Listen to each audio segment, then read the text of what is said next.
ఈ మధ్య ఒక పెద్దాయన సివియర్ హార్ట్ అటాక్‌తో వచ్చారండి మా దగ్గరికి. ఒక 70 ఏళ్ల ఆయన సివియర్ హార్ట్ అటాక్. వచ్చిన 10 మినిట్స్‌లో కొలాప్స్ అయిపోయారండి. చాలా సివియర్ హార్ట్ అటాక్. ఏదో ట్రై చేసాం సీపీఆర్ అవన్నీ ట్రై చేసాం కానీ కుదరలేదు. వాళ్ళ రిలేటివ్స్ ఎందుకో అన్‌హ్యాపీ వాళ్ళు చాలా గొడవ చేశారు. వాళ్ళ మనవళ్ళు వాళ్ళంతా ఉన్నారు. వాళ్ళు గొడవ చేశారు.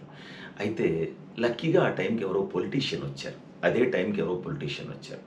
ఆయనకి చెప్పాం. సార్ ఇది గొడవ. పెద్దాయన చాలా సీరియస్ హార్ట్ అటాకు. టైం ఇవ్వలేదు. 10 నిమిషాల కంటే ఆయన టైం ఇవ్వలేదు మాకు అని చెప్పాం. దాంతో ఆ పెద్దాయన వాళ్ళందరినీ కూర్చోబెట్టి, "ఏం గొడవ చేస్తున్నారురా? ఎవరితో గొడవ పెట్టుకుంటున్నారు? డాక్టర్లతో గొడవలేమిట్రా? చేశారు కదా వాళ్ళు చేస్తున్నారు కదా! మనకి దేవుడితో గొడవ పెట్టుకుంటే, దేవుడికి ఏమైనా తప్పు చేస్తే మనకి ఏ ఫ్రాక్చరు, ఏ జబ్బో ఇచ్చి డాక్టర్ దగ్గరికి పంపిస్తాడు. డాక్టర్‌తో గొడవ పెట్టుకుంటే వాళ్ళు కాసేపు కళ్ళు మూసుకున్నారంటే మనం పైకి పోతాం. ఏకంగా దేవుడి దగ్గరికే పోతాం. దేవుడితో డాక్టర్ దగ్గరికి పంపిస్తే డాక్టర్లు కళ్ళు మూసుకుంటే మనం దేవుడి దగ్గరికే పోతాం. ఏంట్రా ఈ గొడవ? డాక్టర్లతో గొడవలేంటి అన్నాడు.